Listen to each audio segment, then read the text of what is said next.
ارے ارے dear, ایک minute تو رکو، آخر کیا ہو گیا؟ وسیم نے اس کے پیچھے لپکتے ہوئے بوکھلائے ہوئے انداز میں کہا، لیکن جولیا تو بجلی بنی ہوئی تھی۔ عمران کے آپریشن روم میں داخل ہوتے ہی بلیک زیرو احتراماً کھڑا ہو گیا۔ عمران نے اسے بیٹھنے کا اشارہ کیا اور خود میز کی دوسری طرف اپنی مخصوص کرسی پر بیٹھ گیا۔ آپ تو تنویر کے ساتھ وسیم سے ملنے گئے تھے، کیا وہ ملا؟ بلیک زیرو نے مسکراتے ہوئے کہا، جب تنویر جیسا رقیب ساتھ ہو تو پھر وسیم بیچارے کی کہاں ہمت ہو سکتی تھی ملنے کی، اس لیے وہ ہمارے جانے سے پہلے ہی کوٹھی سے مفرور ہو گیا۔ عمران نے مسکراتے ہوئے کہا، مفرور ہو گیا؟ کیا مطلب؟ کیا وہ اس چکر میں ملوث تھا؟ بلیک زیرو نے چونکتے ہوئے پوچھا۔ جو جرم اس نے کیا ہے وہ شاید دنیا کا سب سے بڑا جرم کہلا سکتا ہے، لیکن اب اسے کیا کہا جائے کہ قانون کی کتاب میں نہ ہی اس جرم کا ذکر ہے اور نہ ہی اس کی کوئی سزا۔ عمران نے منہ بناتے ہوئے کہا، آپ کون سے جرم کی بات کر رہے ہیں؟ بلیک زیرو عمران کی بات سے ذہنی طور پر الجھ گیا تھا۔ اگر تمہیں اس جرم کے متعلق کچھ پوچھنا ہے تو تنویر سے پوچھ لو، مجھے یقین ہے آئندہ الیکشن میں ہو وہ ضرور قومی اسمبلی کا ممبر بنے گا تاکہ اس جرم کو کتاب میں شامل کرا سکے، لیکن اب کیا کیا جائے؟ آئندہ الیکشن تو بڑی دیر ہونے میں ہے اور تب تک تو مجرموں کے بچے بھی ہو چکے ہوں گے، عمران نے کہا، اور اس بار بلیک زیرو کھلکھلا کر ہنس پڑا۔ وہ عمران کی بات تب سمجھا تھا کہ عمران کا اس جرم سے مطلب وسیم اور جولیا کی نئی دلچسپی تھی، بس اس جرم میں وہ مفرور ہو گیا تاکہ تھانے دار تنویر سے سامنا نہ ہو جائے۔ عمران نے مسکراتے ہوئے کہا، اب مفرور کا مطلب بھی سمجھ میں آ گیا کہ وسیم آپ کی کوٹھی پر نہیں ملا، بلیک زیرو نے سر ہلاتے ہوئے کہا، اور عمران نے اس قدر لمبا سانس لیا جیسے کوئی بہت بڑا بوجھ اس کے سر سے اتر گیا ہو، اور بلیک زیرو اس کے اس انداز پر قدرے شرمندہ سا ہو گیا۔ ویسے عمران صاحب، شاید یہ ہماری زندگی کا پہلا کیس ہے جس میں بظاہر کوئی کلو ہی نہیں مل رہا، بلیک زیرو نے موضوع بدلتے ہوئے کہا۔ ڈاکٹر کروسو سے ملنے کے بعد تو مجھے احساس ہو رہا ہے کہ دراصل کیس سرے سے ہے ہی نہیں، ہم چونکہ پولیس کی طرح فارغ نہیں بیٹھ سکتے، اسی لیے ہم نے اسے زبردستی کیس بنانے کی کوشش کی ہے، اور یہ اسی کا نتیجہ ہے کہ ہم آج بھی وہی ہیں جہاں سے ہم نے سفر کا آغاز کیا تھا۔ لیکن اس سے پہلے کہ بلیک زیرو کی عمران بات کا کوئی جواب دیتا، میز پر پڑے ہوئے ٹیلی فون کی گھنٹی بج اٹھی اور بلیک زیرو نے ریسیور اٹھا لیا۔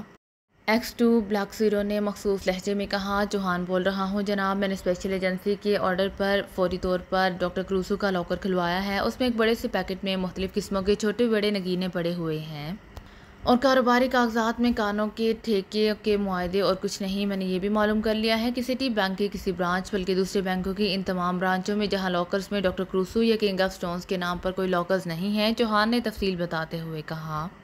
اوکے، بلیک زیرو نے کہا اور ریسیور رکھ دیا، لیکن ریسیور رکھتے ہی ٹیلی فون کی گھنٹی ایک بار پھر بج اٹھی اور بلیک زیرو نے دوبارہ ریسیور اٹھا لیا۔ X2 بلیک زیرو نے کہا، نعمانی بول رہا ہوں جناب، ڈاکٹر کروسو عمران صاحب اور ہماری کوٹھی سے جاتے ہی چونکہ کوٹھی بند کر کے ملازموں کے ساتھ چلا گیا تھا، اس لیے میں نے اور صدیقی نے فوراً ہی اندر جا کر کوٹھی کی مکمل تلاشی لے لی ہے، تہخانوں سمیت کوٹھی کا ایک ایک حصہ حتیٰ کہ باتھ رومز کے واٹر ٹینک تک سب چیک کر لیے ہیں۔ کوٹھی میں کسی قسم کی کوئی انگوٹھی یا نگینہ یا کوئی ایسی چیز جو کسی لحاظ سے مشکوک ہو دستیاب نہیں ہوئی ہے، حتیٰ کہ وہاں سے سیٹ یا ٹرانسمیٹر تک موجود نہیں ہے، کسی قسم کا کوئی بھی اسلحہ نہیں ہے، نعمانی نے کہا۔ اوکے، بلیک زیرو نے کہا اور ریسیور رکھ دیا۔ ایسی صورتحال میں یہی جواب سب سے بہتر ہے کہ اوکے، عمران نے مسکراتے ہوئے کہا اور بلیک زیرو ہنس پڑا۔ میرا خیال ہے واقعی یہ کوئی کیس نہیں ہے، اب اس سلسلے کو ختم کر دینا چاہیے، بلیک زیرو نے منہ بناتے ہوئے کہا۔ بس ایک بار اور اوکے کہہ دو، اس کے بعد ٹائم فش، عمران نے کہا، اور واقعی اسی لمحے ٹیلی فون کی گھنٹی بج اٹھی، آخری اوکے کہنے کا وقت بھی آ گیا، عمران نے مسکراتے ہوئے کہا اور بلیک زیرو نے سر ہلاتے ہوئے ریسیور اٹھا لیا۔ X2 بلیک زیرو نے ریسیور اٹھاتے ہی کہا، صفدر بول رہا ہوں جناب، کیپٹن شکیل اور میں نے آپ کے حکم کے مطابق ٹرس روڈ پر ہی ڈاکٹر کروسو کی پیکارڈ لیموسین کار ڈاکو بن کر روک لی۔ ڈاکٹر کروسو کے ملازموں نے خاص طور پر نیکسن نے حادثہ جھگڑا کرنے کی کوشش کی، لیکن ہم نے اسے قابو کر کے بے ہوش کر دیا۔ ڈاکٹر کروسو بھی بے حد پریشان لگ رہا تھا کیونکہ ہم نے چہروں پر نقاب ڈال رکھے تھے۔ پھر ہم نے ڈاکٹر کروسو اور اس کے دوسرے ملازموں کے سر پر ریوالوروں کے دستے مار کر انہیں بھی بے ہوش کیا اور ان کی کار وہاں سے درختوں کے ایک جھنڈ میں لے گئے، اور ہم نے وہاں پہلے ڈاکٹر کروسو اور اس کے ملازموں کی مکمل تلاشی لی، حتیٰ کہ ان کے جوتے، ان کے تلے جرابیں تک چیک کر ڈالی، کوٹ کے استر تک پھاڑ دیے، لیکن کچھ بھی نہ ملا۔ پھر کار کی پوری تفصیل سے تلاشی لی، لیکن کوئی مشکوک چیز برآمد نہ ہوئی، حتیٰ کہ ان کے پاس اسلحہ تک موجود نہیں تھا۔ پھر ہم انہیں واپس چھوڑ کر واپس آ گئے، صفدر نے کہا۔ اوکے، بلیک زیرو نے کہا اور ایک طویل سانس لیتے ہوئے ریسیور رکھ دیا۔ میرا خیال ہے اب تمہارا نام X2 کی بجائے اوکے رکھ دینا چاہیے، عمران نے مسکراتے ہوئے کہا۔ ہاں، آج تو واقعی مجھے اپنا نام اوکے ہی محسوس ہو رہا ہے، بلیک زیرو نے پھیکی سی ہنستے ہوئے کہا۔ چلو پھر مسٹر اوکے، آپ سی او کی خوشی میں چائے پلوا دو تاکہ ہم بھی چائے پی کر دانش منزل سے اوکے یعنی آؤٹ ہو جائیں، عمران نے مسکراتے ہوئے کہا، اور بلیک زیرو سر ہلاتا ہوا اٹھا اور سائڈ روم کی طرف بڑھ گیا جہاں اس نے کچن بنایا ہوا تھا، اور عمران نے اسی طرح کرسی کی پشت سے سر ٹکا کر آنکھیں بند کر لیں جیسے وہ ذہنی طور پر اب اس ناکام مشن پر مکمل طور پر فاتحہ پڑھ چکا ہو، لیکن اسی لمحے ٹیلی فون کی گھنٹی بج اٹھی اور عمران نے نہ صرف آنکھیں کھول دیں بلکہ چونک کر وہ سیدھا ہو گیا۔ او بھئی، ابھی اوکے کی گنجائش رہتی ہے، چلو میں ہی اوکے کہہ دیتا ہوں، عمران نے مسکراتے ہوئے کہا اور ہاتھ بڑھا کر ریسیور اٹھا لیا۔ ایکس 2 عمران نے مخصوص لہجے میں کہا، جولیا بول رہی ہوں جناب۔ دوسری طرف سے جولیا کی تیز مگر انتہائی پرجوش آواز سنائی دی جیسے وہ اہم بات کرنا جانتی ہو، اور اس کا انداز محسوس کر کے ہی عمران کی آنکھیں سکڑ گئیں۔ یس، عمران نے سرد لہجے میں کہا، باس میرے پاس ایک اہم ترین خبر ہے۔ وزارت خارجہ کی اہم ترین اور ٹاپ سیکرٹ فائل جسے گرین فائل کہا جاتا ہے، کوئی خطرناک کھیل کھیلا گیا ہے، اور یہ کھیل کھیلنے والا ڈاکٹر کروسو ہے جو شان کالونی کی کوٹھی نمبر 25A میں رہتا ہے، جولیا نے تیز لہجے میں کہا، اور عمران اس پر واقعی بری طرح چونک پڑا۔ اطمینان سے پوری تفصیل بتاؤ۔ عمران کا لہجہ اور زیادہ سرد ہو گیا۔ اسی لمحے بلیک زیرو بھی چائے کے 2 کپ اٹھائے وہاں پہنچ گیا۔ ادھر جولیا تیزی سے بولے چلی جا رہی تھی، اس نے وسیم سے ملنے، اس پر ہپناٹزم کا شک پڑنے اور پھر اس پر ہپناٹزم کا تجربہ کرنے اور اس کے ذہن سے ملنے والی تمام معلومات کی تفصیل بتا دی، اور عمران اور بلیک زیرو دونوں کے چہرے جولیا کی تفصیل سن کر حیرت سے بگڑتے چلے گئے۔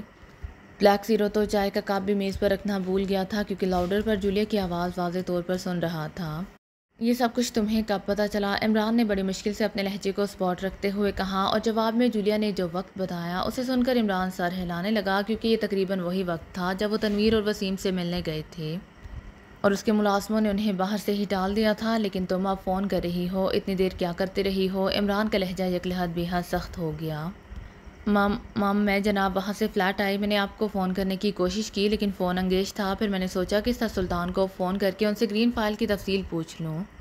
وہاں مجھے بتایا گیا کہ سر سلطان ایک ضروری میٹنگ میں مصروف ہیں، اسی لیے میں ان سے کال ملنے کا انتظار کرتی رہی، لیکن کافی دیر تک مجھے ان کے پی اے نے اطلاع دی کہ سر سلطان میٹنگ کے درمیان ہی اٹھ کر صدر مملکت سے ایک ضروری ملاقات کے لیے چلے گئے ہیں، اس لیے میں نے ادھر کا خیال چھوڑ کر دوبارہ آپ کو رنگ کیا تو آپ کا فون پھر بھی انگیج تھا، اب دوبارہ انتظار کر کے فون کیا تو آپ سے رابطہ ہو سکا ہے۔ جولیا نے بڑی تفصیل سے وضاحت کرتے ہوئے کہا۔ وسیم اس وقت کہاں ہے؟ عمران نے پوچھا۔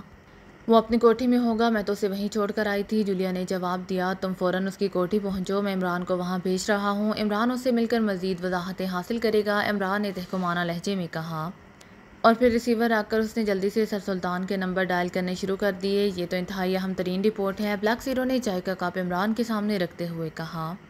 اسی لیے تو میں نے اوکے نہیں کہا، ویسے میرا خیال ہے اوکے کا کوٹا اتنا ہی تھا جتنا تم نے پورا کر دیا، اب اوکے کی بجائے آئی کے کہنا پڑے گا، یعنی آؤٹ کی بجائے ان، عمران نے مسکراتے ہوئے کہا۔ اسی لمحے دوسری طرف سے رابطہ قائم ہو گیا۔ جی کون صاحب؟ دوسری طرف سے سر سلطان کے ذاتی ملازم بخشو بابا کی آواز سنائی دی۔ بخشو بابا، میں عمران بول رہا ہوں، سر سلطان صاحب آ گئے ہیں کوٹھی میں، عمران نے سنجیدہ لہجے میں کہا۔ اس وقت واقعی سچویشن ایسی تھی کہ اسے مجبوراً سنجیدہ ہونا پڑا تھا۔ او چھوٹے صاحب، آپ بڑے صاحب ابھی آئے ہیں، لباس تبدیل کر رہے ہیں، بخشو بابا نے جواب دیا۔ ارے ان کو روکو ورنہ لباس کے اندر سے وہ چھوٹے ہی نکلیں گے، بڑے تو بس لباس کی وجہ سے ہیں۔ عمران آخرکار نہ رہ سکا تو بول پڑا، میں بات کراتا ہوں، ہولڈ کریں، بخشو بابا نے دوسری طرف سے ہنستے ہوئے کہا۔ وہ عمران کا مطلب بخوبی سمجھ گئے تھے۔ ہیلو عمران بیٹے، خیریت؟ چند لمحوں بعد سر سلطان کی آواز سنائی دی۔ بیٹا تو اللہ کے فضل و کرم سے بخیریت بلکہ نیف عافیت ہے، لیکن آپ کی خیریت مطلوب ہے، عمران نے مسکراتے ہوئے کہا۔ میری خیریت مطلوب ہے؟ کیا مطلب؟ میں تو بخیریت ہوں، سر سلطان کے لہجے میں حیرت تھی، یعنی گرین فائل دشمنوں کے ہاتھوں میں پہنچانے کے باوجود بھی اب بخیریت ہیں؟ حیرت ہے، عمران نے کہا۔ کیا کہہ رہے ہو؟ گرین فائل دشمنوں کے ہاتھوں پہنچائی ہے میں نے؟ کیا تم ہوش میں ہو؟ سر سلطان نے یکلحت انتہائی غصیلے لہجے میں کہا۔ اوہ سوری، بس جلدی میں پہنچانے کا لفظ منہ سے نکل گیا، چمڑے کی زبان ہے، لفظ پھسل جاتے ہیں، میرا مطلب تھا پہنچ جانے کے باوجود، عمران نے فوراً ہی اپنے الفاظ کی تصحیح کرتے ہوئے کہا، کیونکہ واقعی پہنچانے کے لفظ سے براہ راست سر سلطان پر الزام آتا تھا۔ تم کھل کر بات کرو، گرین فائل انتہائی اہم فائل ہے، میں نے اسے آج ہی اپنے ہاتھوں سے ریکارڈ روم کے مخصوص حصے میں رکھا ہے، اور میرے علاوہ اور کسی نے اسے ہاتھ تک نہیں لگایا، اور نہ ہی یہ فائل میرے دفتر سے باہر گئی ہے، سر سلطان نے بری طرح الجھے ہوئے لہجے میں کہا۔ فائل تو واقعی محفوظ ہوگی، لیکن ہو سکتا ہے اس کے فوٹو دشمنوں تک پہنچ گئے ہوں۔ آپ کی الجھن دور کرنے کے لیے بتا دیتا ہوں کہ یہ سب کچھ وسیم فیروز الدین احمد کے ذریعے ہوا ہے، اس کے ہاتھ میں جو انگوٹھی تھی اس کا نگینہ نیلم کا تھا، گرین فائل کی دستاویزات آپ کی میز پر بکھری ہوئی تھیں اور وہ انگوٹھی کا نگینہ باری باری ہر دستاویز پر رکھتا اور اس دستاویز کا فوٹو دشمن تک پہنچاتا رہا۔ اب آپ ذرا جلدی سے بتا دیں کہ اس گرین فائل کی کیا اہمیت ہے تاکہ اس کے مطابق میں حرکت میں آ جاؤں۔ عمران نے اس بار سنجیدہ لہجے میں کہا، او ویری سیڈ، یہ تو آج کل بہت اہم فائل بن چکی ہے۔ تمہیں معلوم ہے کہ جنوبی ایشیا کے ملکوں نے مل کر ایک سرکاری تنظیم قائم کی ہوئی ہے۔ اسی تنظیم میں پاکیشیا بھی شامل ہے اور کافرستان بھی۔ اگلے ماہ پاکیشیا کے دارالحکومت میں اس تنظیم کا اجلاس ہو رہا ہے جس میں کافرستان اور پاکیشیا کے درمیان ایک انتہائی اہم معاہدہ ہونے والا ہے۔ یہ فائل اس معاہدے کے بارے میں دستاویزات پر مبنی ہے۔ جب وسیم آیا تو میں ان دستاویزات کی مدد سے اس معاہدے کے لیے پاکیشیا کے مفادات کے تحفظ کے لیے پوائنٹس تیار کر رہا تھا اور پھر انتہائی اعلیٰ سطحی میٹنگ میں یہ پوائنٹس ڈسکس ہوئے اور اس کے بعد میں ذاتی طور پر جا کر صدر مملکت سے ملا اور میں نے وہاں جا کر ان پوائنٹس کو فائنل کیا۔ لیکن اگر یہ ساری دستاویزات دشمن کے ہاتھوں میں پہنچ گئیں تو پھر نہ صرف یہ معاہدہ خطرے میں پڑ جائے گا بلکہ ہو سکتا ہے کہ دشمن ایسے معاملات سے بھی باخبر ہو جائے جس سے ملک کی سلامتی خطرے میں پڑ جائے۔ اور آخری بات یہ ہے کہ ان دستاویزات کے سامنے آ جانے کے بعد ہمیں مجبوراً معاہدے میں ایسی شقیں شامل کرنی پڑی ہیں جو ہم شامل نہیں کرنا چاہتے اور نہ ہی پاکیشیا میں مفاد میں ہیں۔ سر سلطان نے بوکھلائے ہوئے انداز میں مسلسل بولتے ہوئے کہا، کتنے دستاویزات ہیں اس فائل میں؟ عمران نے ہونٹ بیچتے ہوئے کہا۔ اسے بھی اب معاملے کی نزاکت کا اچھی طرح احساس ہو گیا تھا۔ دستاویزات 6 دستاویزات ہیں عمران، اگر واقعی یہ دشمنوں کے ہاتھوں میں پہنچ گئی ہیں تو پھر مجھے خودکشی کرنی پڑے گی۔ حماقت مجھ سے ہی ہوئی ہے کہ اس قدر اہم ترین دستاویزات کی موجودگی میں نے وسیم کو بلا لیا۔ میرے تصور تک میں نہیں تھا کہ وسیم ایسا ہو سکتا ہے۔ یہ سب کچھ چونکہ میری کوتاہی اور غفلت کی وجہ سے ہوا ہے، اس لیے مجھے نہ صرف اس پوسٹ پر مزید اب رہنے کا کوئی حق ہے بلکہ اس ملک کی سالمیت کو بھی خطرے میں ڈالنے کا مجرم بن گیا ہوں اور اس طرح مجھے زندہ رہنے کا بھی کوئی حق نہیں ہے، سر سلطان نے انتہائی جذباتی لہجے میں کہا۔ ارے آپ اس عمر میں بھی اتنے جذباتی ہیں تو نوجوانی میں کتنے ہوں گے؟ وسیم کو خود علم نہیں تھا کہ اس سے کیا کام لیا جا رہا ہے۔ اس کا ذہن کنٹرول تھا اور دوسری بات یہ کہ محض اتفاق کی وجہ سے فائل دشمنوں کے ہاتھوں میں لگ گئی ہے۔ وہ چاہتے ہی یہی فائل تھے لیکن شاید انہیں یہ توقع نہیں تھی کہ وسیم جب آپ سے ملے گا تو آپ یہ فائل کھولے بیٹھے ہوں گے اور اس طرح البتہ یہ بچت ہو گئی ہے کہ فی الحال ایک ہی فائل ان کے ہاتھوں میں گئی ہے، ورنہ جو مشن ان کا تھا اس کے علاوہ تو اس فائل کے علاوہ پورا ریکارڈ روم ہی ان کے قبضے میں چلا جاتا۔ عمران نے کہا، کیا مطلب؟ کیا وہ میرے ذہن کو کنٹرول کرتے؟ سر سلطان نے حیرت بھرے لہجے میں کہا۔ وسیم کی جیب میں ایسی ہی ایک اور انگوٹھی تھی اور اس کا مشن یہ تھا کہ وہ آپ کو برڈ سٹون انگوٹھی پہننے کا چکر دے کر وہ انگوٹھی آپ کو پہنا کر واپس چلا جاتا۔ اب یہ تو مجرم ہی سمجھ سکتے ہیں کہ وہ آپ کو کس طرح یہ انگوٹھی پہننے پر مجبور کرتے اور اس انگوٹھی کے اندر کوئی ایسی چیز رکھی گئی ہوگی جس سے انہوں نے نہ صرف فائل کے فوٹو لے لیے بلکہ وہ کسی ریسیونگ مشین پر ماحول کو چیک کر رہے تھے بلکہ آپ دونوں کے درمیان ہونے والی بات چیت بھی سن رہے تھے۔ یہی وجہ ہے کہ جب انہیں مطلوبہ فائل مل گئی تو انہوں نے وسیم کو واپسی کا حکم دے دیا اور اس طرح آپ برڈ سٹون رنگ پہن کر پورا ریکارڈ روم دشمنوں کی تحویل میں پہنچانے سے بچ گئے۔ اور دوسری بات یہ ہے کہ آپ نے یہ سب کچھ دانستہ نہیں کیا، اس لیے آپ کو نہ تو استعفیٰ دینے کی ضرورت ہے اور نہ خودکشی کی، اور جب تک میں زندہ ہوں آپ کو خودکشی کی ضرورت ہی کیا ہے؟ میرے پاس بڑے طریقے ہیں آدمی کو خودکشی جیسے گناہ سے بچا کر اللہ میاں کے پاس بھجوانے کے، عمران نے کہا۔ اس پر سر سلطان جواب میں پھیکی سی ہنسی ہنس کر رہ گئے۔ ویسے آپ بے فکر رہیں، یہ فوٹو اور فلم جلد ہی آپ تک واپس پہنچ جائیں گے، یہ میری ذمہ داری ہے۔ مجھے معلوم ہے کہ وہ فوٹو کہاں موجود ہیں اور مجرم کون ہے۔ میں جلد ہی آپ کو خوشخبری سناؤں گا، خدا حافظ، عمران نے کہا اور پھر ریسیور رکھ کر وہ ایک جھٹکے سے اٹھ کھڑا ہوا۔ تم صفدر اور کیپٹن شکیل کو کہو کہ وہ فوراً ڈاکٹر کروسو کے پیچھے جائیں اور جہاں بھی اور جس حالت میں بھی وہ موجود ہو اسے زندہ دانش منزل پہنچا دیں۔ میں اس دوران وسیم سے مل لوں، عمران نے بلیک زیرو سے کہا۔ آپ اب وسیم سے کیوں ملنا چاہتے ہیں؟ اسے تو جو کچھ معلوم تھا وہ اس نے بتا دیا، بلیک زیرو نے ایسے لہجے میں کہا جیسے عمران کی بات اس کی سمجھ میں نہ آئی ہو۔ جب آؤٹ کی بجائے ان یعنی اوکے کی بجائے کیس آئی کے ہو گیا ہے تو پھر اسے پوری طرح آن کیوں نہ کیا جائے؟ ڈاکٹر کروسو مخصوص ذہن کا مالک ہے، اسی لیے وہ عام طریقے سے کسی طرح بھی اصل بات نہ اگلے گا، اس پر اس کا علم ہی استعمال کرنا چاہتا ہوں۔ وسیم چونکہ اس کا ٹیلی پیتھی کا معمول رہا ہے اور اسے بھی ایک ہفتے سے زیادہ نہیں گزرا، اسی لیے ابھی تک وسیم کو ڈاکٹر کروسو سے ذہنی رابطہ موجود ہے اور میں اس رابطے کو پل بنا کر ڈاکٹر کروسو کے ذہن میں آئی کہ یعنی ان ہوں گا اور پھر وہاں سے دستاویزات کے فوٹو بھی نکال لوں گا اور اس برڈ سٹون کا سارا کھیل بھی، اور اس طرح یہ نہ صرف واقعی کیس مکمل بن جائے گا بلکہ آئی کے یعنی فائنل بھی ہو جائے گا، عمران نے مسکراتے ہوئے کہا اور پھر تیزی سے بیرونی دروازے کی طرف بڑھ گیا، جبکہ بلیک زیرو نے ریسیور کی طرف بڑھایا تاکہ صفدر کو ڈاکٹر کروسو کے بارے میں ہدایات دے سکے۔ ڈاکٹر کروسو کی آنکھیں جیسے ہی کھلیں وہ ایک جھٹکے سے اٹھ کر بیٹھ گیا، لیکن اس کے ساتھ ہی اس کی آنکھیں حیرت سے پھیلتی چلی گئیں۔ وہ اس طرح ادھر ادھر دیکھ رہا تھا جیسے بچہ پہلی بار ڈزنی لینڈ میں پہنچ کر حیرت سے ہر طرف دیکھتا ہے۔ یہ کون سی جگہ ہے اور میں یہاں کیسے آ گیا؟ میں تو اپنے بستر پر لیٹا تھا، ڈاکٹر کروسو نے حیرت بھرے انداز میں بڑبڑاتے ہوئے کہا، اور پھر اچھل کر کھڑا ہو گیا۔ وہ اس وقت ایک خاصے بڑے کمرے میں تھا جس کے فرش پر سرخ رنگ کا قالین بچھا ہوا تھا۔ دیواریں اسپاٹ تھیں جبکہ کمرے کا اکلوتا دروازہ سامنے نظر آ رہا تھا۔ وہ تیزی سے اس دروازے کی طرف بڑھا، اس نے جلدی سے اس کا ہینڈل دبا کر اسے کھولنے کی کوشش کی لیکن دروازہ لاک تھا۔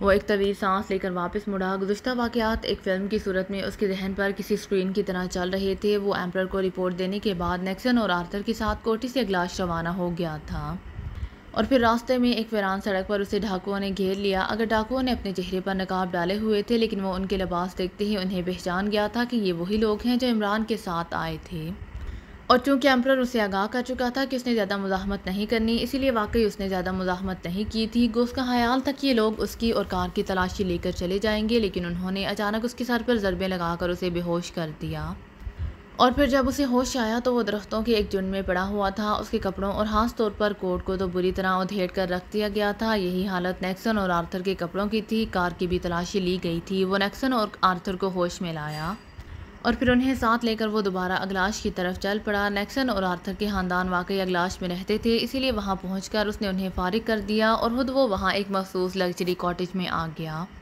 یہ کاٹیج اس نے اہم کاروباری معاملات پر غور کرنے کے لیے رکھا ہوا تھا، اور دارالحکومت میں اس کا کسی کو بھی علم نہیں تھا۔ چونکہ سر پر ضربیں لگنے کی وجہ سے اسے خاصا درد محسوس ہو رہا تھا، اسی لیے وہ آرام کرنے کے لیے فوراً ہی بستر پر جا کر لیٹ گیا۔ وہاں موجود چوکیدار کو بھی اس نے فارغ کر دیا تھا۔ چوکیدار کا جھونپڑا کاٹیج سے تھوڑی دور پہاڑی ڈھلوان پر بنا ہوا تھا، اور پھر اسے تھوڑی دیر بعد نیند آ گئی تھی، لیکن اب اس کی آنکھ کھلی تو وہ اپنے آپ کو اس کمرے میں قالین پر پڑا ہوا پا رہا تھا۔ یہ آخر کون سی جگہ ہے؟ یہ چکر کیا ہے؟ ڈاکٹر کروسو نے کمرے میں بیٹھتے ہوئے بڑبڑاتے ہوئے کہا۔ اسے لمحے دروازہ کھلنے کی آواز سنائی دی تو ڈاکٹر کروسو چونک پڑا، اور دوسرے لمحے اس کی آنکھیں مزید پھیلتی چلی گئیں، کیونکہ دروازے سے علی عمران داخل ہو رہا تھا جس کے چہرے پر تنزیہ سی مسکراہٹ پھیلی ہوئی تھی۔ تم میں یہاں کیسے آیا؟ ڈاکٹر کروسو نے حیرت بھرے لہجے میں کہا۔ تم اگلاش میں اپنے کاٹیج کے بستر پر سوئے ہوئے تھے۔ میں نے 2 جن بھیجے جو تمہیں اٹھا کر یہاں لے آئے، کیونکہ تمہارے آدمی پیشہ ور قاتل جیک نے مجھ پر مشین گن کا برسٹ مارا تھا اور مجھے 6 گولیاں لگی تھیں، اسی لیے میں زیادہ تیزی سے چل نہیں سکتا تھا، اور جو ضروری بات میں نے تم سے کرنی تھی وہ زیادہ دیر کی متحمل نہیں ہو سکتی تھی، اسی لیے تمہیں فوراً یہاں منگوانے کے لیے مجھے جنات کا سہارا لینا پڑا، عمران نے مسکراتے ہوئے کہا۔ بکواس مت کرو، تم نے مجھے غیر قانونی طور پر حبس بجا میں رکھا ہوا ہے۔ میں تمہیں عدالت کے کٹہرے میں لے جاؤں گا، اور تمہارا باپ سینٹرل انٹیلیجنس کا ڈائریکٹر جنرل ہونے کے باوجود تمہیں نہ بچا سکے گا، کیونکہ میرے تعلقات براہ راست وزیر اعظم اور صدر مملکت سے ہیں۔ ڈاکٹر کروسو نے انتہائی غصیلے لہجے میں کہا۔ ارے واقعی جتنی دیر تم بے ہوش پڑے رہے ہو اتنی دیر تو واقعی حبس بجا کے دائرے میں آ جاتی ہے، لیکن مجبوری یہ تھی کہ بادشاہ کے بعد شہنشاہ صاحب کی خدمت میں بھی سلام عرض کرنا تھا۔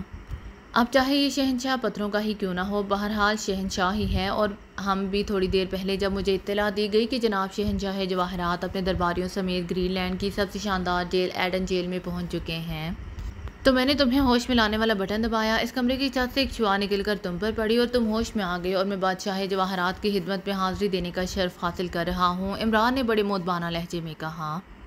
کیا بکواس کر رہے ہو؟ ہٹو راستے سے اور مجھے باہر جانے دو، ڈاکٹر کروسو نے الجھے ہوئے لہجے میں کہا۔ یہاں سے باہر جانے کے 2 راستے ہیں، ایک سیدھا جیل کی کوٹری میں جاتا ہے اور دوسرا قبرستان۔ بولو کس راستے پر جانا پسند کرو گے؟ عمران کا لہجہ یکلہت کراہت ہو گیا۔ کیا تم پاگل ہو؟ مسلسل بکواس کیے جا رہے ہو، ڈاکٹر کروسو نے ہونٹ چباتے ہوئے کہا۔ پاگل تو تم ہو ڈاکٹر کروسو کہ تم نے گرین فائل حاصل کرنے کے لیے وسیم فیروز الدین احمد کا سہارا لیا، جبکہ تم جانتے تھے کہ وسیم فیروز الدین احمد میرا واقف کار ہے، اور پھر تم نے ٹیلی پیتھی سے اس کا ذہن کنٹرول کر کے اسے سپر رنگ دے کر سر سلطان کے پاس بھیجا۔ اس سے پہلے بھی تم سے حماقت ہوئی کہ تم نے میرے 2 سپر فیاض کو برس ٹون رنگ دی، جسے تم بگ رنگ کہتے ہو، اور پھر جب تمہیں خطرہ محسوس ہوا تو تم نے فوراً اسے تبدیل کر کے اسے بگ رنگ کے بجائے آف رنگ دے دی۔ سنو ڈاکٹر کروسو، تم نے اپنے نام کے نیچے ڈگریوں کی 3 کتاریں لکھنے کا تکلف کیا ہے۔ جتنے ماورائی علوم تم جانتے ہو اس سے 10 گنا زیادہ تو میں جانتا ہوں۔ اس طرح مجھے ان ڈگریوں کے لیے جہازی سائز کا بورڈ چاہیے۔ ویسے یہ بتا دوں، بادشاہ سلامت کا تمام خزانہ میرے قبضے میں آ چکا ہے، یقین نہ آئے تو یہ دیکھو، عمران نے تیز لہجے میں کہا۔ پھر اس نے کوٹ کی جیب میں ہاتھ ڈال کر ایک بڑا سا لفافہ نکالا اور اسے قالین پر پلٹ دیا۔ لفافے میں سے 60 کے قریب انگوٹھیاں جن پر مختلف نگینے جڑے ہوئے تھے نکل کر قالین پر گریں۔ ان میں سے 50 تو ایک ڈیزائن کی تھی، جبکہ 10 کا ڈیزائن مختلف تھا، اور ان 10 پر نیلم جڑے ہوئے تھے۔ ڈاکٹر کروسو کا چہرہ ان انگوٹھیوں کو دیکھتے ہی زرد پڑ گیا تھا، اور اس کی نظریں جیسے ان انگوٹھیوں سے چپک کر رہ گئی تھیں۔ گرین فائل کی مائکرو فلم اور ان سپر رنگز کی ویژن کنٹرول مشین اور بگ رنگز کو کنٹرول کرنے والی تمام مشینیں بھی اس خزانے میں شامل ہیں۔ عمران نے مسکراتے ہوئے کہا، تم تک کیسے پہنچ گئیں؟ یہ تو نمبر 2 میں تھیں اور ان کا علم سوائے میرے اور کسی کو نہیں تھا۔ یہ کیسے ممکن ہے؟ یہ کیسے ممکن ہے؟ ڈاکٹر کروسو نے حیرت بھرے لہجے میں کہا تو ہے کہ میرے پاس تم سے کم از کم 20 کتابیں ڈگریوں کی زیادہ ہے، اسی لیے تم نے جب اگلاش میں اپنے کاٹیج کے بستر پر سوئے ہوئے تھے تو میں بڑے اطمینان سے تمہارے لاشعور میں گھس گیا اور پھر میں وہاں سے بڑے اطمینان سے نہ صرف اس خزانے کا پتہ نکال لایا بلکہ کھل جا سم سم جیسے جادو کے الفاظ بھی، اور اب یہ دیکھو خزانہ تمہارے سامنے ہے۔ عمران نے مسکراتے ہوئے کہا، کیا مطلب؟ میرے لاشعور میں؟ نہیں، ناممکن ہے، تمہارا میرا کبھی ذہنی رابطہ نہیں رہا اور بغیر ذہنی رابطے کے تم میرے لاشعور میں داخل نہیں ہو سکتے، کبھی نہیں، کسی طرح بھی نہیں۔ ڈاکٹر کروسو نے اس بار انتہائی کنفرم لہجے میں کہا، تمہاری بات درست ہے ڈاکٹر کروسو، لیکن مجھے ایک سیڑھی مل گئی تھی وسیم کے ذہن کی شکل میں، اور اتنا تو تم جانتے ہی ہو کہ وسیم نے تم سے خود ذہنی رابطہ قائم کیا تھا اور بھی اس رابطے کو ایک ہفتہ نہیں گزرا اور وسیم جولیا میں دلچسپی لیتا ہے اور جولیا میری بھی دوست ہے، اور اس طرح سیڑھی مکمل ہو گئی۔ اب یہ میری خوش قسمتی تھی کہ جب میں نے تمہارے ذہن سے سیڑھی لگائی تو تم سوئے ہوئے تھے، مطلب ہے تمہارا شعور سویا ہوا تھا، اس لیے تم ذرا بھی احتجاج نہ کر سکے، اور میں اطمینان سے تمہارے ذہن کے خزانے کھودتا رہا اور جواہرات نکالتا رہا۔ جب میں فارغ ہو گیا تو میرے جنات پہنچے اور تمہیں سوتے میں ہی بے ہوش کر کے یہاں لے آئے، عمران نے کہا، اور ڈاکٹر کروسو اس طرح نیچے جھکنے لگا جیسے انتہائی مایوسی کے عالم میں کوئی شخص گھٹنوں کے بل بیٹھتا ہے۔ کاش مجھے تمہاری ان صفات کا پہلے علم ہوتا۔ ایمپرر درست کہتا ہے کہ تم دنیا کے سب سے شاطر ترین انسان ہو۔ میں ہی احمق تھا کہ تمہیں اہمیت نہیں دے رہا تھا، کاش مجھے اندازہ ہو جاتا۔ کروسو نے ڈوبتے ہوئے لہجے میں کہا، تمہارا ایمپرر سمجھدار تھا، 2-3 بار پہلے وہ مجھ سے ٹکرا چکا تھا، اس کی زندگی بقایا تھی کہ ہر بار وہ نکل جانے میں کامیاب ہو جاتا تھا، تم جانتے ہو اسے، دیکھا ہوا ہے تم نے اسے۔ عمران نے مسکراتے ہوئے کہا، نہیں، وہ اسٹون سرکل کے بورڈ آف گورنرز کا چیف ہے اور اسٹون سرکل پوری دنیا میں پھیلی ہوئی ہے، میں تو ہے اسٹون سرکل میں کوئی اہمیت نہیں رکھتا، اسے تو بورڈ آف گورنرز نے بھی کبھی نہیں دیکھا، ڈاکٹر کروسو نے جواب دیا۔ وہ ایک بار پھر اپنے آپ کو سنبھال چکا تھا اور اب وہ دوبارہ اٹھ کھڑا ہوا۔ اسٹون سرکل، اچھا نام ہے، بہرحال میں تمہیں بتا دوں کہ تمہارے یہ ایمپرر بین الاقوامی مجرم آسکر ہے، وہ لمبے کھیل کھیلنے کا عادی ہے۔ پہلے اس نے ایک تنظیم بنائی تھی وائٹ فاکس، بڑی دہشت تھی اس وائٹ فاکس کی یورپ میں، اور پھر اس کی بدقسمتی کہ وہ پاکیشیا آ نکلا اور پھر اس کی وائٹ فاکس کی دم کے سارے بال جھڑ گئے اور وہ بچی ہوئی دم بچا کر بھاگ جانے پر مجبور ہو گیا۔ پھر کافی عرصے بعد اس کی بدقسمتی ایک بار پھر اسے پاکیشیا گھیر لائی اور اس بار وہ 3rd آرمی کا چیف بنا ہوا تھا، اس کی 3rd کلاس آرمی میرے ہاتھوں ماری گئی، پھر وہ شدید زخمی ہونے کے باوجود پھر بھاگ جانے میں کامیاب ہو گیا اور پھر وہ طویل عرصے کے لیے غائب رہا اور اب وہ اسٹون سرکل کے ایمپرر کے روپ میں سامنے آیا ہے۔ اس بار اس نے پاکیشیا آنے کی خود تو جرات نہیں کی، لیکن یہاں آ کر اس نے بگ رنگ سرکل پھیلا کر اپنی موت کو دعوت دے ہی ڈالی، اور اس وقت اسٹون سرکل اپنے تمام بورڈ، گورنرز اور درباریوں سمیت گرین لینڈ کی جیل میں موجود ہے اور اب وہ وہاں سے نہ نکل سکے گا کیونکہ گرفتاری کے وقت اس نے مزاحمت کی کوشش کی اور نتیجے میں اس کے جسم میں اکٹھی 12 گولیاں گھس گئیں، اور گرین لینڈ والے اب اتنے بھی مہذب نہیں ہوئے کہ اس کا علاج کراتے پھریں، وہ اسے جیل میں رکھ کر اب اس پر مزید تشدد کر رہے ہیں تاکہ شہنشاہ کی تمام رعایا کی تفصیلات حاصل کر سکیں۔ عمران نے مسکراتے ہوئے کہا، اسی لیے وہ تم سے بے حد خوفزدہ تھا، ٹھیک ہے، واقعی تم دنیا کے خطرناک ترین آدمی ہو، لیکن تم مجھ پر کوئی جرم ثابت نہیں کر سکو گے، تم میرا کچھ نہیں بگاڑ سکتے، ڈاکٹر کروسو نے ہونٹ بھینچتے ہوئے کہا۔ تم نے پاکیشیا کے سول اور ملٹری اعلیٰ افسران کو اس بگ رنگ سرکل کی مدد سے ان کی لا علمی میں بلیک میل کیا، ان سے راز حاصل کرتے رہے، تم نے سپر رنگ کی مدد سے اہم ترین فائل کے فوٹو حاصل کیے، تم نے پیشہ ور قاتل جیک کے ذریعے مجھ پر گولیاں چلوائیں، پھر تم نے اس جیک کے ذریعے اپنے آدمی ٹونی کو جوئے خانے میں قتل کرایا، پھر اس جیک کی مدد سے انگوٹھیاں بنانے والے کارخانے میں اسلم اور اس کے 11 ساتھیوں کو قتل کرایا اور کوٹھی کو آگ لگا دی۔ اس کے بعد تم نے جیک کو اس کی عورت کے فلیٹ سے بدمستی کے عالم میں اپنی کوٹھی پر منگوا کر اپنے ہاتھوں سے اس پر مشین گن کے برسٹ فائر کیے۔ بولو، یہ جرائم کام ہے؟ عمران کا لہجہ بھی حد سخت ہو گیا، لیکن تم اسے ثابت کیسے کرو گے؟ ڈاکٹر کروسو نے اطمینان بھرے لہجے میں کہا، میں اگر چاہوں تو تم عدالت کے کٹہرے میں کھڑے ہو کر اپنے سارے جرائم کا اپنے منہ سے اعتراف کرنا شروع کر دو، میں نے تمہارے ذہن سے رابطہ قائم کیا ہوا تھا اور اب میں تمہارے ذہن کی طاقت کو اچھی طرح سمجھ گیا ہوں، اس لیے اب میں جب چاہوں جہاں بیٹھ کر چاہوں اسے کنٹرول کر سکتا ہوں، لیکن میں اپنے ملک کی سلامتی کے لیے خطرہ بننے والے مجرموں کو خود اپنے ہاتھوں سے سزا دیا کرتا ہوں، عمران نے سرد لہجے میں کہا، اور اس کے ساتھ ہی اس نے کوٹ کی جیب سے بھاری ریوالور باہر نکال لیا اور ڈاکٹر کروسو کا چہرہ یک لحاظ زرد پڑ گیا۔ مجھے معاف کر دو، مجھ سے سارے جواہرات لے لو، میری جواہرات کی ساری کانیں لے لو، میری ساری دولت لے لو، مجھے مت مارو، میں تمہارے ملک سے نکل جاؤں گا، میں پھر تمہارے ملک میں کبھی نہیں آؤں گا، مجھے مت مارو، ڈاکٹر کروسو نے بری طرح گھگھائے ہوئے لہجے میں کہا۔ تم جنہیں جواہرات کہہ رہے ہو وہ میرے لیے عام پتھروں سے زیادہ اہمیت نہیں رکھتے ڈاکٹر کروسو۔ یہ ٹھیک ہے کہ تم ماورائی علوم میں حد سے بڑے عالم ہو اور ایسے شخص کو مارتے ہوئے مجھے دکھ ہوگا، کیونکہ کوئی بھی علم ہو میں اس کے عالم کو دل سے قدر کرتا ہوں، لیکن تمہارا ذہن تحریبی ہے۔ تم نے ان علوم کو انسانی فلاح و بہبود کے لیے استعمال کرنے کی بجائے انسانوں اور ملکوں کے خلاف استعمال کیا ہے، اسی لیے میں تمہیں زندہ نہیں چھوڑ سکتا، لیکن یہ بھی جانتا ہوں کہ تم لڑنے بڑھنے والے آدمی نہیں ہو۔ صرف ذہن تمہارے پاس ہے، اسی لیے میں تمہیں مارنے سے پہلے زندگی بچانے کا ایک موقع دے سکتا ہوں۔ عمران نے کہا، ماں میں وعدہ کرتا ہوں کہ زندگی کا موقع سنتے ہی ڈاکٹر کروسو کی آنکھوں میں چمک پیدا ہو گئی۔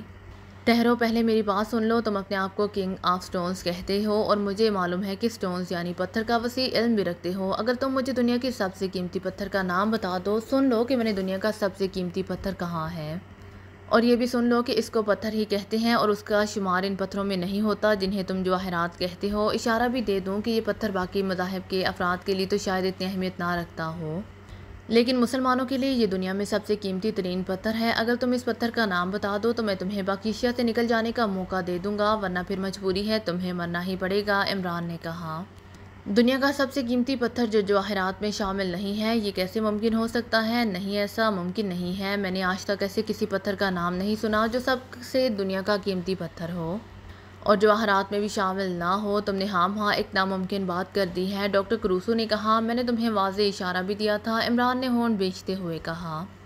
واضح اشارہ یعنی مسلمانوں کے لیے وہ دنیا کا سب سے قیمتی پتھر ہے، یعنی اشارہ دیا ہے نا تم نے؟ نہیں، ایسا کوئی پتھر نہیں ہے، اگر ہے تو وہ پتھر نہیں ہو سکتا، لازماً اس کا شمار جواہرات میں ہوگا۔ ڈاکٹر کروسو نے انکار میں سر ہلاتے ہوئے کہا، اس کا مطلب ہے کہ میرا اندازہ غلط ہے، تم عالم نہیں ہو۔ اگر تم عالم ہوتے تو پھر لازماً اس پتھر کے متعلق جانتے۔ پتھروں کا علم جاننے والا کوئی بھی عالم اس پتھر کو جانے بغیر عالم کہلا ہی نہیں سکتا۔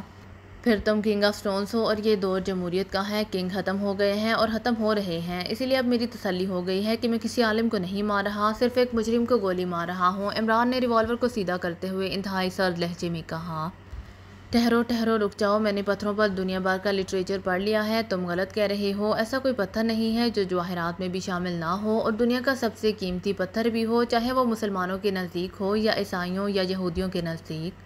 نہیں، ہرگز نہیں، ڈاکٹر کروسو نے کہا۔ فکر مت کرو، میں گولی چلانے سے پہلے تمہیں اس کا نام ضرور بتاؤں گا، اور سن لو، دنیا کا سب سے قیمتی پتھر حجر اسود ہے۔ حجر اسود عربی میں پتھر کو کہتے ہیں اور اسود کے معنی سیاہ رنگ کے ہیں، یعنی سیاہ رنگ کا پتھر۔ اب یاد آ گیا؟ عمران نے مسکراتے ہوئے کہا۔ حجر اسود، او ہاں، بلکہ بالکل تمہاری بات درست ہے، میرا تو اس طرف خیال بھی نہیں گیا تھا، واقعی یہ پتھر کہلاتا ہے، جواہر نہیں، لیکن دنیا کا قیمتی پتھر۔ ہاں، تم ٹھیک کہتے ہو، ڈاکٹر کروسو نے کہا۔ اب تسلی ہو گئی، اب تم اوکے یعنی آؤٹ ہو جاؤ، عمران نے کہا، اور اس کے ساتھ ہی اس نے ٹریگر دبا دیا اور دھماکے کے ساتھ ہی ڈاکٹر کروسو کے حلق سے بھیانک چیخ نکلی اور وہ اچھل کر پشت کے بال نیچے گرا اور صرف چند لمحے تڑپنے کے بعد ساکت ہو گیا، کیونکہ گولی ٹھیک اس کے دل میں لگی تھی۔ کاش تم عالم ہوتے، لیکن تمہیں تو حجر اسود کا بھی علم نہیں ہے، اسی لیے میرے نزدیک تم دنیا کے سب سے بڑے جاہل ہو، عمران نے منہ بناتے ہوئے کہا اور واپس دروازے کی طرف مڑ گیا۔